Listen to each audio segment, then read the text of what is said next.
The Bible says that in the last days there shall be doctrines of devils, and we are not to be ignorant of Satan's devices. So we got to realize that Satan is doing something behind the scenes that we are to be aware of.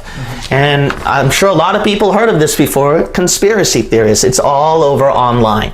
Now, I've already posted a video about warning how Satan uses that to deceive people too. So that will be found in our study, End Times and Demons. So I'm not going to address that issue. Now I'm going to address the other side of the issue. I'm going to address that it is important to understand this. Not to harp and emphasize this, but to at least know what is going on in your world. Because if you're so ignorant of that, all you're going to be focusing on is your things that you're doing in the church, and you're not aware of Satan, what he's infiltrating in the world, so that you can attack it and address people to rescue themselves from that mess. Amen. So that's why there are times this has to be addressed. So there are proof of conspiracy theories in the Bible. I'm not going through documentations or historical facts. I'm going to go in the Bible. Amen. All right? Really, Pastor? Yes, the Bible shows there has to be. Look at the book of Psalms chapter 10. Psalms chapter 10. This is probably the most plain evidence. Psalms chapter 10. There are many more. Psalms chapter 10. We're going to read verse 15. The Bible says right here in Psalms chapter 10 verse 15, break thou the arm of the wicked and the evil man. Seek out his wickedness till thou find none. Okay, so God is going to crush the wicked. When? The context is actually the end times, the tribulation. The Lord is king forever and ever. The heathen are perished out of his land. Well, that didn't happen yet. That's going to happen at the end times. Lord, thou hast heard the desire of the humble. Thou wilt prepare their heart. Thou wilt cause thine ear to hear, to judge the fatherless and the oppressed, and that the man of the earth may no more oppress. So notice that the Lord is fighting for the poor. He is justifying the cause of the poor here. The poor seem to be the good guys here. But then who are the bad guys here at the end times? The rich. See? These people. Rich people or elites. So there's an elite group here that is persecuting the poor. So there's no doubt about that. But look at these elites, what they're doing at the last days. They conspire against the poor. Let's keep reading right here. We already read verse 18, so we know the context now. But look at verse 2. Look at this. This shows conspiracy theory all over. The wicked in his pride, so we know that's the elite, doth persecute the poor. Let them be taken in the devices that they have imagined. Notice that at verse 2, they have an elaborate plan, the elite. And this is in context of last days. So this does have to happen, you see. Amen. This does have to happen. Let's also look at verse 4. The wicked through the pride of his countenance will not seek after God. God is not in all his thoughts. Notice that the elites, that they have an elaborate plan, and they will also be against God. They will be against God. That's something else to understand. That's why what's interesting is that a lot of these conspiracy theories, they'll show these rituals, they'll show these things behind the scene where they worship Lucifer and where they disgrace God. Yep. But let's keep reading right here, verse 5. His ways are always grievous. Thy judgments are far above out of his sight. Look at this. As for all his enemies, he puffeth at them. So notice right here that the elites are so high and powerful that they will also attack against all their enemies in the world. See that? They're going to conquer their enemies in the world. They will crush them. And that's why conspiracy theories, what's interesting about them, they will show these things about these elites where they will plot and plan against their enemies in politics and in power and in government around the world. Let's also keep reading here. Verse 8 through 9. He sitteth in the lurking places of the villages.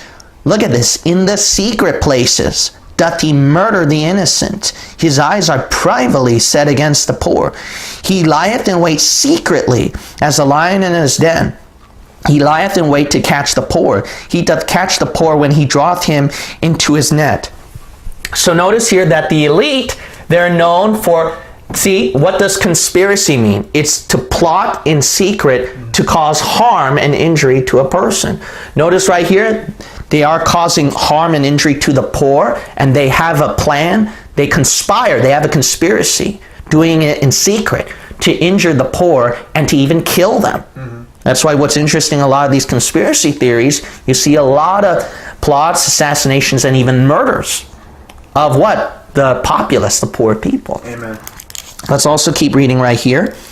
The Bible shows right here in verse 10, he croucheth and humbleth himself, that the poor, now look at this, may fall by his strong ones. So it shows there's a pyramid or a power ranking ladder right here. They have their strong pawns, see? So we have top elites who have other who uses the lower elites, which are high and powerful still, to do their bidding and their power. And what's interesting about these conspiracy theories is that you read the top high elites, going from Jesuits and Masons and certain Masonic Jews, how they would use certain people of power, Council of Foreign Relations, CIA, and Hollywood, etc., news media, to do their bidding and their power. So you notice that all these things have to happen. They have to happen. Amen. Now, who is going to be the poor? You're going to realize that the poor are going to be the ones who are the saints of God, the ones who are going to be the right guys. And that will definitely happen in the last days, because the rich elites, they're going to take over everything. They're going to rule their kingdom on earth with their God, Satan. And through that, they're going to persecute the poor, which is going to be the tribulation saints. Thank God that I will be gone. I will be raptured. Amen. And so I don't have to go through that mess. But it will be such a reign of terror. But this is just one passage. We're not done. I'm going to show you more passages. So let's look at Daniel chapter 11. Daniel 11. Now notice that there's a small group of elites here that the Antichrist has to use in conquering nations. So there is no doubt there is a conspiracy of conquering nations through a small group of elites. So look at Daniel chapter 11. We're going to read verse 21. The Bible says right here, "And in his estate shall stand up a vile person, to whom they shall not give the honor of the kingdom, but he shall come in peaceably and obtain the kingdom by flatteries." Okay, so we do know this. That is talking about the Antichrist right there. Daniel chapter 11, verse 21. Okay, so he's going to conquer kingdom after kingdom, peaceably and through flatteries. But look which group of people he uses. It's not all the world. It's a small group of people, of powerful people. Look at Daniel chapter 11, verse 23. The Bible says right here at we read verse 23, I believe. Nope, not yet. Verse 23. "And after the league made with him, he shall work deceitfully, for he shall come up." So notice deceitfully. So see, it's a conspiracy. See, it's done in secret. "For he shall come up and shall become strong with" what? A small people. See that? So notice the Antichrist, he has to come up with a small group of people. But these small group of people, they're not weaklings. They are definitely powerful, elite kind of people. Look at verse 24. "He shall enter peaceably even upon the fattest places of the province. And he shall do that which his fathers have not done, nor his fathers' fathers. He shall scatter among them the prey, and spoil and riches. Yea, and he shall forecast his devices against the strongholds even for a time." Did you read the last part of verse 24? See? Forecast his devices. They plan things. See? They have a plan set up to conquer what? Strongholds. See? So these small group of people, they're not weaklings or fledglings. What they are is a powerful group of people, elite kind of people. And notice that what? They have a conspiracy. That's what the Bible shows. Let's keep reading. We're going to look at Psalms chapter 2. Psalms chapter 2. This is perhaps the most famous passage used to show a conspiracy theory in the Bible. Look at Psalms chapter 2. Psalms chapter 2. We're going to read Psalms chapter 2, verse 6 and verses 9 through 11. Verses 6 and then 9 through 11.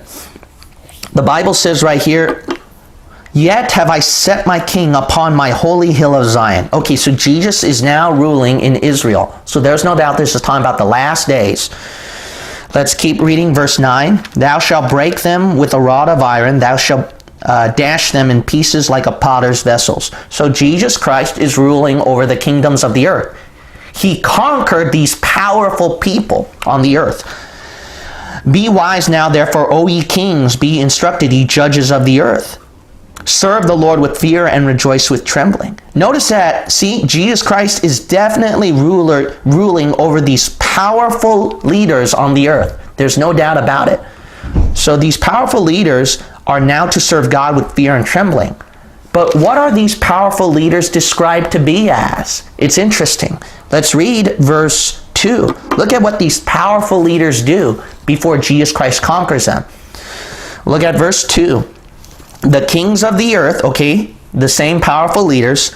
Look at this. Conspiracy. Set themselves, and the rulers take counsel together against the Lord and against his anointed, saying, let us break their bands asunder and cast away their cords from us. So notice right here, see, they gathered together. These powerful leaders, they gathered together and they plot against God, against his anointed. What's interesting about these conspiracy theories that you read, a lot of these elites, what they do is that they plot to conquer worlds and how to conquer God. How to conquer God. So that's what's very interesting right here, is that this has to happen. You know what's interesting?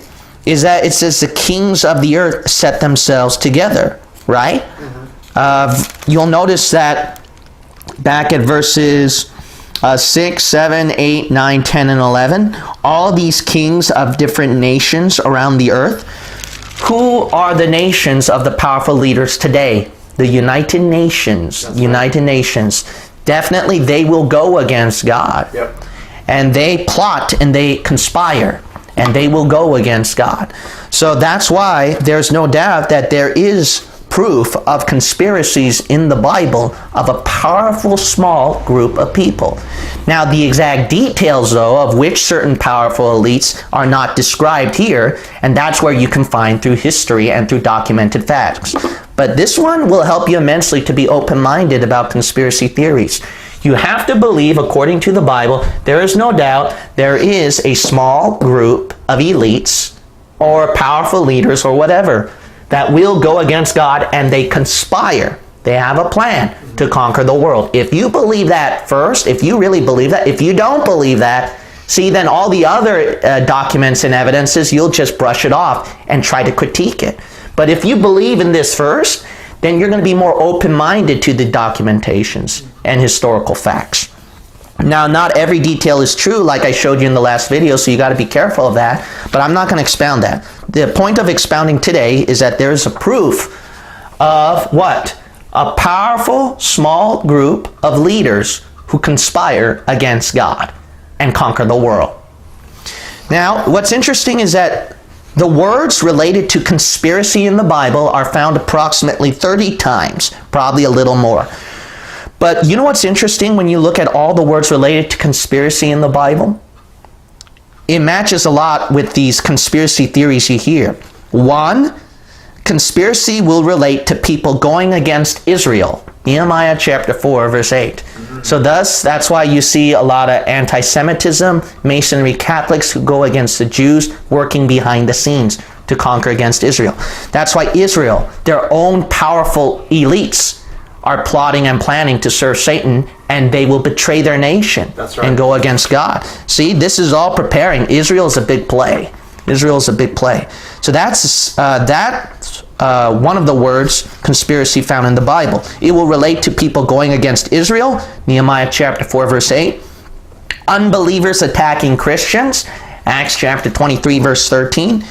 And in majority of the times, this is interesting, conspiracy is strongly tied to the government. 20 out of 30 times. 20 out of 30 times. See, look at that. It relates to secular powers. It relates a lot to that more. So the thing is this, is that what makes men different today from back then in the Bible of those conspiracies? Today's men, aren't they even worse than people back then? Look at Ezekiel 22. Ezekiel 22. But here's the ultimate proof of conspiracy. So let's assume you don't believe any of this stuff, okay? Let's just assume that, all right? Let's just forget all of this. This is all hogwash. Everyone and anyone will agree with this. Anyone and everyone will agree with this. Look at Ezekiel chapter 22, verse 25.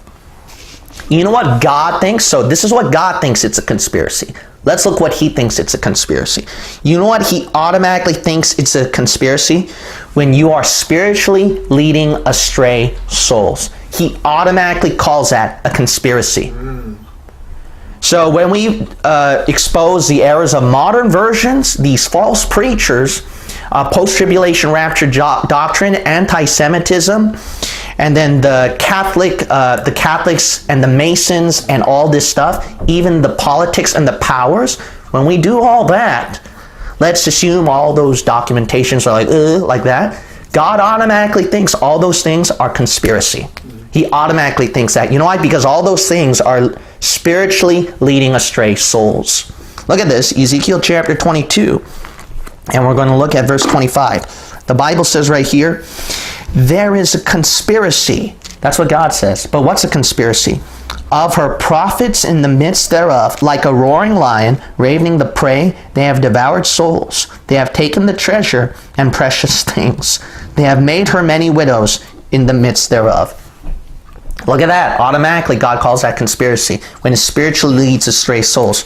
So like Kent Hovind one time did in his debate against evolutionists, I don't know if there's a group of evolutionists around the table who puff up smoke and say, let's deliberately change this stuff to teach evolution. But Kent Hovind said, but even though I don't know about that kind of conspiracy, I believe there's a conspiracy up there. That's right. And that's the ultimate proof. James White says, conspiracies, trying to find conspiracies in modern versions. And because Stephen Anderson couldn't do a good job doing his debate against James White in that video, James White, he was pointing out in that video that, to say conspiracies behind modern versions, come on, you guys are stretching it. See, he's thinking, we might not know about the conspiracy of these modern versions hanging around the table and say, let's chop off this and that, but we certainly believe in a conspiracy up there. Amen. See, that's what you got to look at. When you look at that, that's why we accuse this of being a conspiracy, that being a conspiracy. All right? So it's not just all the time these people actually doing things and like that. We're not saying that every single time. But we do believe every single time that Satan is behind it. And you'd be surprised how many times people themselves are actually doing that. Amen.